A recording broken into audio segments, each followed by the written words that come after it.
Swedish forward a long, painful drought in Arsenal colours. To make matters worse, his struggles carried into the international break. Two underwhelming outings against Switzerland and Kosovo in October only deepened the criticism. With Sweden losing both legs to Kosovo in the 2026 World Cup qualifiers, the backlash at home has been brutal. It's a cruel twist, considering how he arrived in North London this summer, glowing with the aura of a goal machine. 97 goals in 120 matches for Sporting Lisbon had made him look like the final piece of Mikel Arteta's attacking jigsaw, the long-awaited answer to Arsenal's number 9 dilemma since the Pierre-Emerick Aubameyang era. But within just over a month, the narrative shifted. 6 consecutive games without scoring, and suddenly Gyökeres has become the target of questions. Is he not suited for the Premier League? Or is this simply that inevitable adaptation phase every newcomer must face? In truth, 3 goals in his first 10 Arsenal appearances is far from a disaster. The team has still won 8 of those 10 games, sits firmly among the title challengers, and continues to play vibrant, confident football. Yet, expectations are a cruel companion. With Gyökeres' track record, fans naturally demand more. In Portugal, he averaged 35 goals per season, forcing Europe to take notice.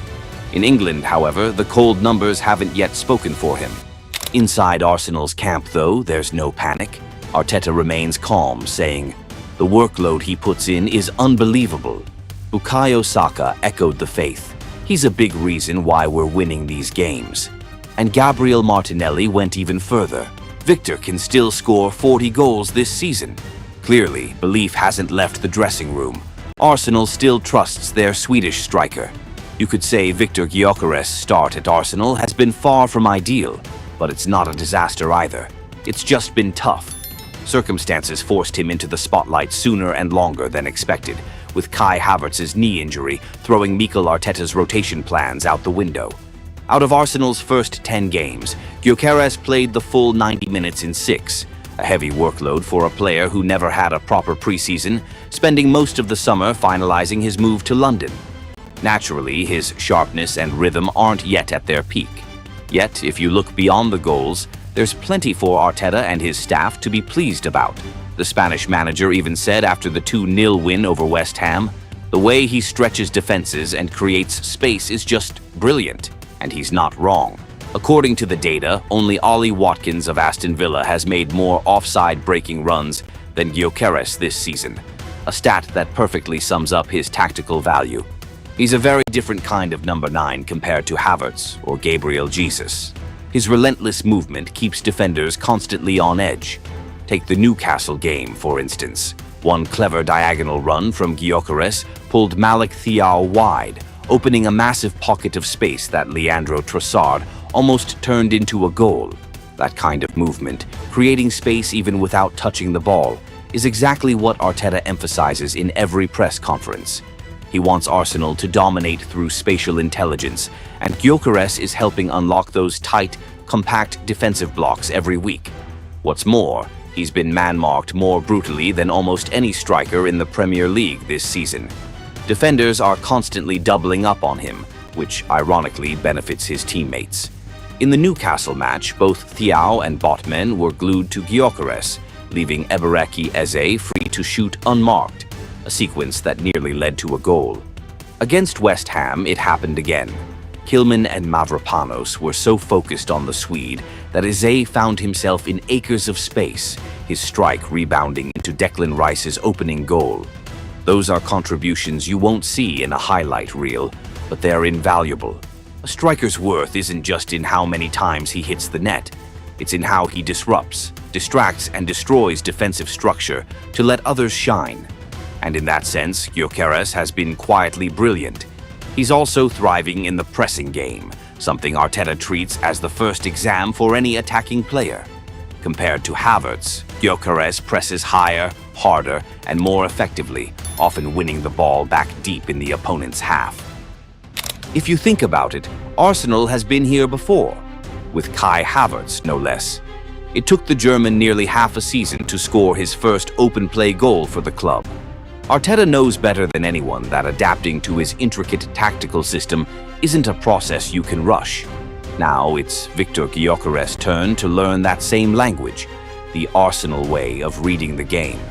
When to drop deep, when to press, when to hold position. It's a learning curve, and he's right in the middle of it. But if there's one thing Gyökeres has proved throughout his career, it's that he always finds a way through.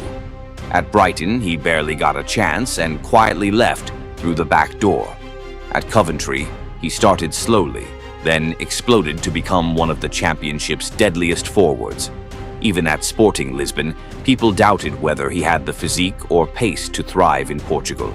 And within months, he silenced them all with a barrage of decisive goals. That's why Arteta's belief never wavers. He's seen this movie before. Gyökeres struggles at first, people question him, and then, out of nowhere, he turns it around. Of course, the biggest challenge right now lies in the physical demands of the Premier League. Yes, he's strong, but this is a league where every defender is tall, powerful, and relentlessly aggressive. To win those duels, Gyökeres must adjust, not just to the intensity, but to the craft. Here, strength is as much about timing, positioning, and cleverness as it is about muscle. Still, what convinces Arteta most isn't Gyökeres' body. It's his mindset. Ask anyone who's worked with him, and two words always come up: spirit and stubbornness. He refuses to give in, and that's what will carry him through this phase. Gyökeres has never been the flashy type. He's not the silky dribbler that Gabriel Jesus is, nor the graceful technician like Son Heung-min.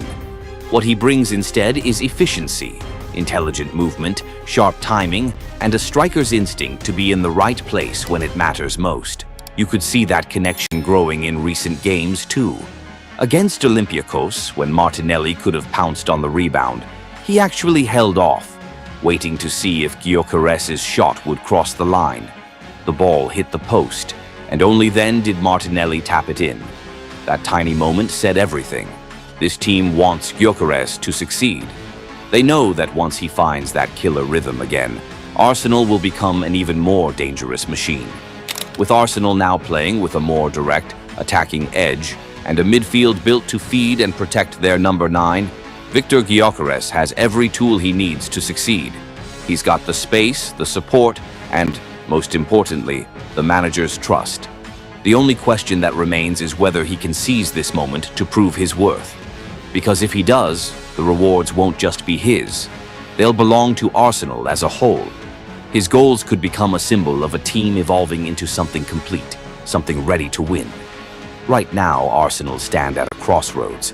They're a side on the brink, powerful, mature, but still missing that ruthless finisher in the biggest games, the very thing that cost them last season. That's why Gyökeres was brought in, to finish the job, to be the man who delivers the title Arteta has been building toward since the FA Cup triumph of 2020. For now, results are keeping the pressure at bay. Arsenal are still winning. But when the season tightens, when fatigue sets in and margins shrink, all eyes will inevitably turn to